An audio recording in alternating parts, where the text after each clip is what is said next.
I must say I'm highly disappointed with the Houston Rockets. They dropped game one, 119 to 106. James Harden had 41 points, 14 for 24. Chris Paul had 23 points. They couldn't get anybody else to really give him a boost. PJ Tucker, 1 point. Eric Gordon had like 9 or something, or 12. Like Clint Capella had 12, but basically Golden State put the clamps on them. They showed them what real defense looks like, and Houston fell into the trap of playing a lot of isolation ball. A lot of times they got way deep into the shot clock trying to pick on Stephen Curry, which it didn't work. See, the thing you gotta understand, trying to pick on Stephen Curry, the way the Warriors switch on their pick and rolls, by the time they would get the Stephen Curry switch, 10 seconds went off the clock already. So now you got about 8 to 6 seconds to operate. Mind you, the Rockets were walking the ball up the court, so that's another 5 to 6 seconds. So basically, you're facing two defenders. You're facing Curry, and on top of that, you got to deal with the shot clock acting as a second defender. The isolation basketball is just simply not going to work against the Golden State Warriors. And teams have to get that in their head that, look, this is not the way we play basketball. This is not how we win. It segues into something else that what Kevin Durant said was true. He said him going to the Warriors forced everybody else to play better basketball.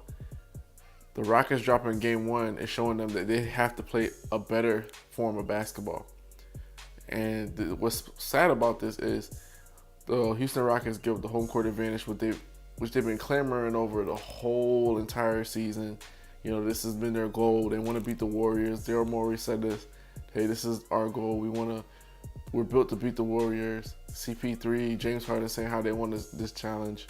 Now you got it. KD went off for 37, and they had no answer for him. Stephen Curry didn't even have a great game. Klay Thompson had a great game, 28 points, 9 for 18. But the thing is, they only had two guys that had a great game. Stephen Curry had a poor game. He still finished with 18. He still had a higher plus minus than James Harden and Chris Paul. So it's crazy. Even though James Harden scored 41 points, everything was highly contested. CP3 shots were contested, and they just played solid defense. They just kept the guys in front of them. They took away that lob to Capella. Capella only had 12 points. The highest rebound guy on the Houston Rockets was CP3. So, I mean, that just tells you how much that the Warriors affected them both offensively and defensively. Needless to say, Game 2 is a must-win for the Houston Rockets. Game 1 was a must-win because now they basically forfeited their edge in the series. They can't go down 2-0. Even if they win next game, the next two games are in Golden State, which the Golden State Warriors have a high, they have a great advantage. They have the crowd, and they're going to play better at home. Think about this. All these shots that Steph missed, they're going to go down in Oakland. So this is just very disheartening. I'm not one of those guys that thought the series was going to be a sweep or they were winning 5. I thought it was a 6 to 7 game series.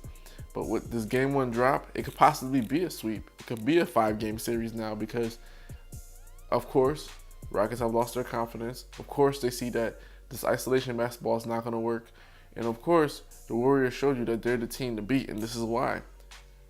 They win games in multiple facets, in multiple fashions as well. They played a great defensive game on James Harden. I mean, he scores 41. That's the toughest 41 we've seen him get to date. Everything was contested, hands in his face at all times. It was crazy. It was crazy. Even if you guys pay attention to the end of the game, it's garbage time. Some odd seconds left. They were still contesting James Harden. From Stephen Curry to Kevin Durant to Klay Thompson. You'll watch that sequence towards the end of the game. They were basically letting him know, look, it's the end of the game. You're still not going to get any clean looks. That means no clean looks for the rest of the series. No clean looks. So this is going to be something that they're going to have to factor in for. Maybe use James as a decoy. But then, here's the thing. If you switch up your isolation basketball game plan, it's better for you, okay, in the short term. But in the long run, what that means is the ball's not going to be in James Harden's hand. It's not going to be in CP3's hands. Now you're looking for PJ Tucker to be a playmaker. You're looking for Eric Gordon to be a playmaker. You're looking for Clint Capella to be a playmaker. And that's not what they do. They're so used to catching, shooting, getting lobs and stuff like that. So let's just say D'Antoni switches up his offense. Now you're even playing more into the Warriors' hands. Let's just say he plays more isolation. So it's just like a revolving negative cycle that's going to continue to hurt the Houston Rockets.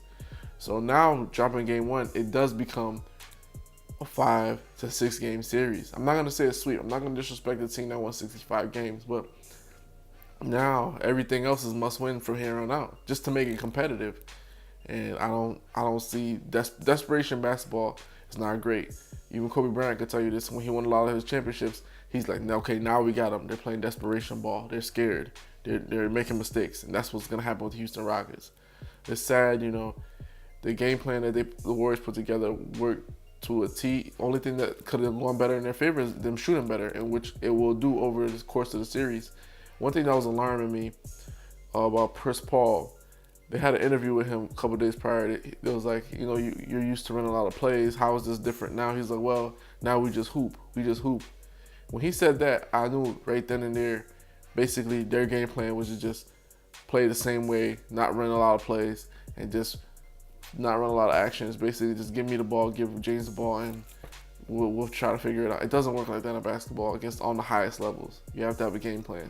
And the Rockets didn't execute any kind of game plan besides playing down the clock to 3-4 seconds, 5 seconds, and jacking up bad shots that are highly contested. This is really bad for them. Next game is a must win. If they lose the next game, series is over.